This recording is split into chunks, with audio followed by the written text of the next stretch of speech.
Rada ni gani. Today you have Mgwemi Marshall as your host. This is TOTO on Podcast for kids by kids to kids with kids. Hope I didn't miss anything and everyone in general.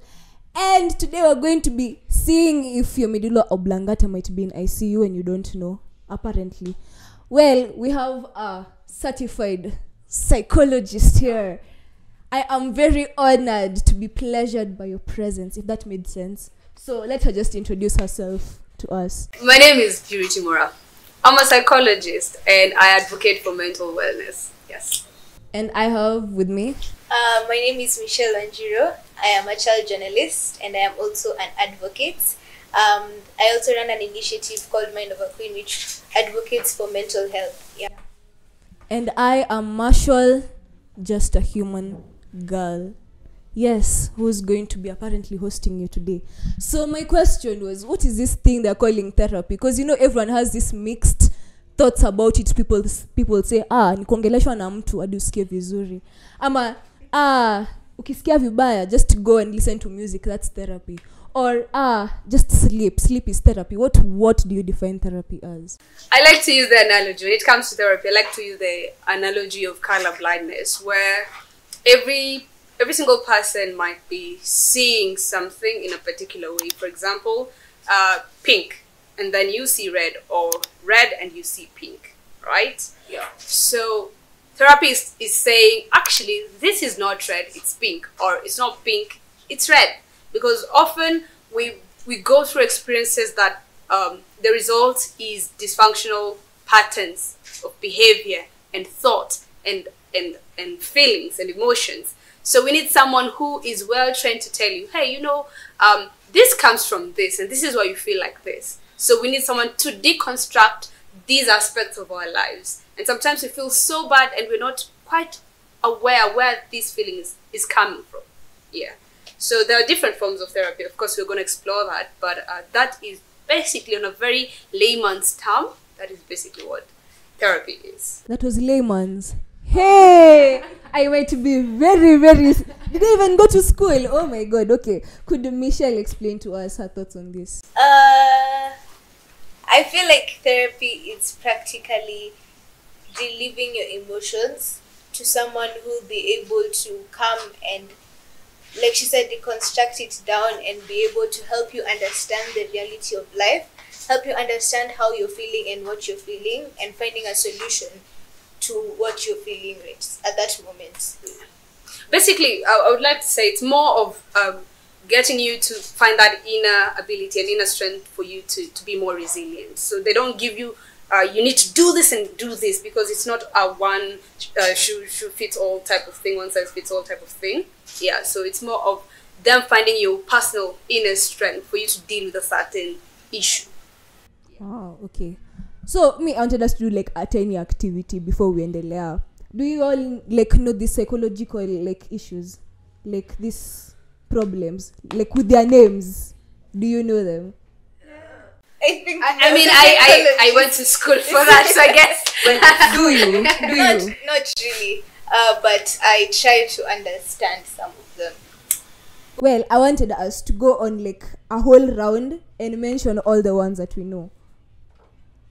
As fast as we can. Hakuna cha kuload, ni kwenda tukisema. Okay. Well, that is if you can. That is if you're comfortable with it. For example, let's say I start with ADHD. Then depression. I'm already lost. OCD. There's anxiety. We have schizophrenia. Let's continue there.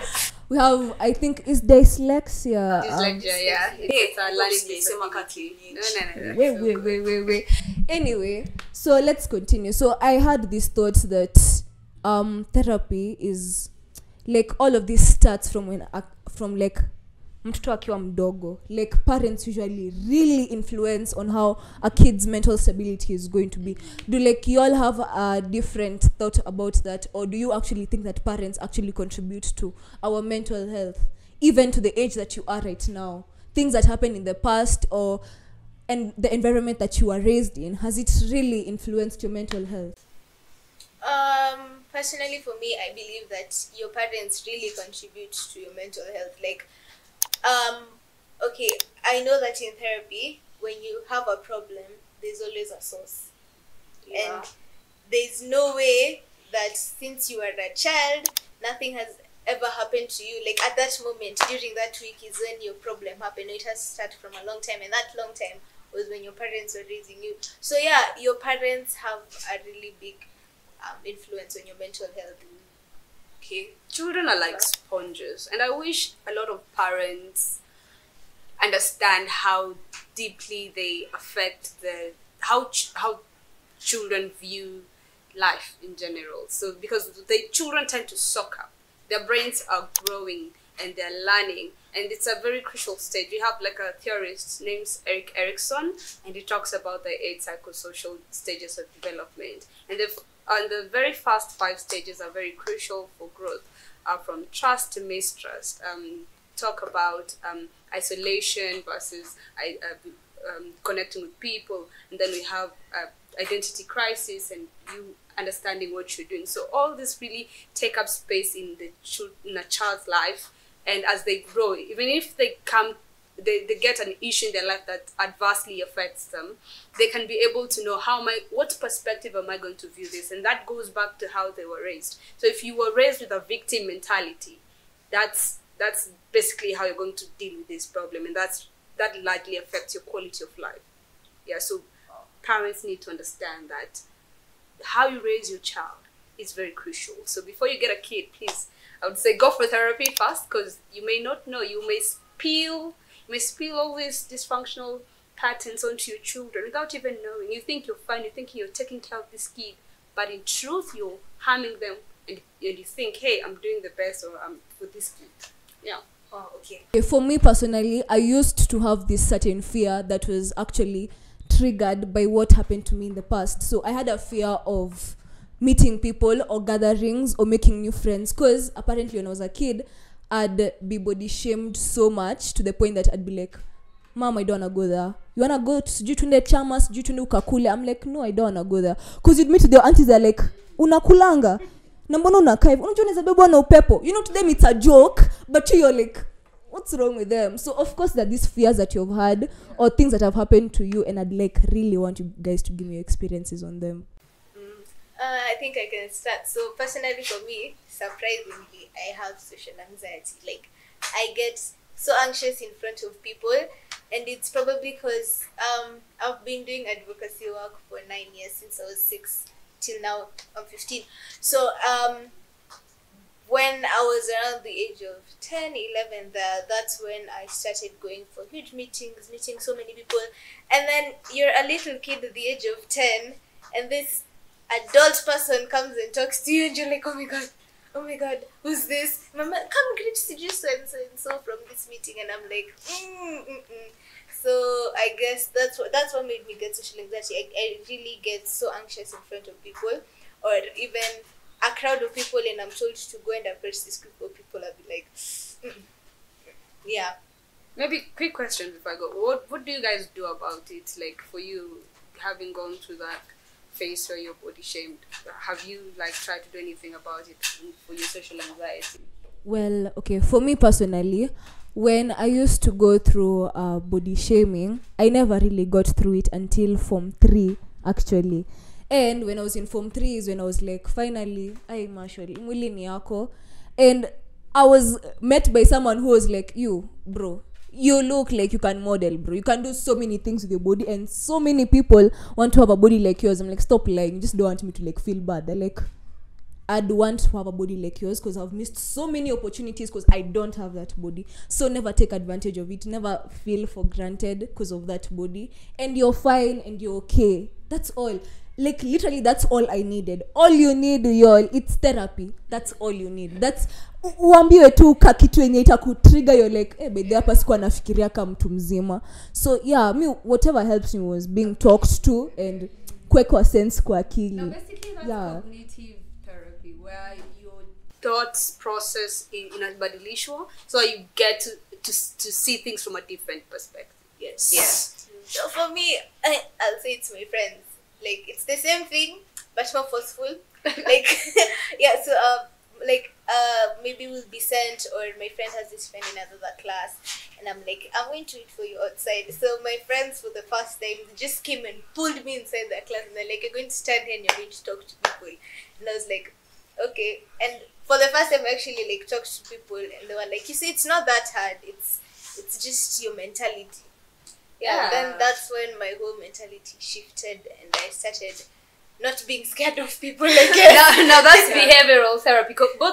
We have cognitive behavioral therapy, where now your behavior is changed, and you're able to be put in a situation where you are exposed to that, whatever it is that you fear, and then you can get over it, depending with the severity of the matter.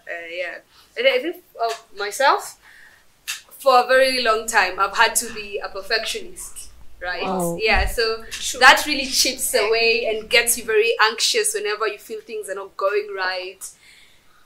And you just need to tell yourself, Moraa, calm down, relax.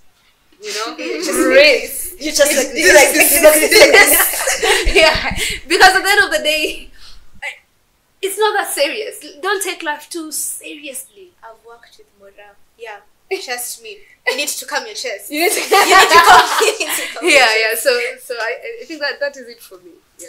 Okay, so if I'd have like one word or like a sentence from both of you, what would you tell people out here about therapy and how they would actually advise maybe small kids or teenagers or youth who look or feel like they need therapy, on how to get it, on how to be positive about it? Because not everyone is positive about therapy. Like, people would have a negative view and be like, wewe nikatu kusikiza tu shida zangu naende ambiane, ama so they can get clout because of it, you see. And by the way, something really, really weird is happening where someone would make a whole account. I'm not going to throw shade on anyone's account, but would make a whole account just to listen to people's problems. Mumona hizo account za Instagram, unaandikiwa shida mzima ya mtu na paragraph karibu 10, and then they just post it. That's all. Adi usaidiwi, like they just post the whole paragraph and your problems are like put out there. And that's what made me feel like youth really need therapy, but they don't know they need this therapy. So how would you help that in this society? How would you try and change that? For me, guys, it's okay not to be okay. Like that's the one thing that has got me through practically everything. It's okay not to be okay. There are times when you'll feel sad, and it's okay to feel sad. And there are times that you'll feel like this is like I don't feel okay with it, while everybody else will think it's stupid. But if you find, actually this is an advice that someone gave me, find someone that you can be vulnerable with, like someone where you'll be like, this thing isn't making me comfortable, and I feel like if I tell someone else, it will be so stupid. So not necessarily a therapist, but someone you need to be vulnerable with. Yeah. Okay. Totally agree. We need to create more safe spaces, especially for young people to be listened to. Therapy is very important. Treat it like a checkup. The way you go to hospital for a checkup, treat it as such. Then maybe we would be able to understand more about ourselves. Self-awareness is very important, and therapy also helps in self-awareness. And also, just for our country as a whole, we need to really get to implementing policies when it comes to mental health. Yeah, so I really feel like it's very, very important that we take it seriously, especially for parents. Therapy is not just for adults, even for children, just to help them understand. You don't have to really be going through something so that you go for therapy. Just go for therapy, just like you walk into a hospital. Yeah. Wow, I feel touched internally, literally, because so many people who I knew would literally have to have listened to this, but they're not around to listen to this. You know, I'd rather you watch this video right now seated down than actually usikiange kuna video flani ilifanywa and like, bro, someone had already died and would have helped someone. Someone out there is going to commit suicide as we're talking, but you can help them. Just tell someone they need therapy, or just be a safe space to someone and talk to them and help them to be able to better themselves in whatever they're going through. You'd rather be someone's shoulder to cry on than wende barrel ya mtu kukula. I know food is good, but not in that way. Anyway, that was your podcast today. You should tune in to our YouTube, Instagram, all our socials. And that was Toto on Podcast, hosted by Mugwemi Marshall, the huntress, and my guests, Moraa. Michelle. bye.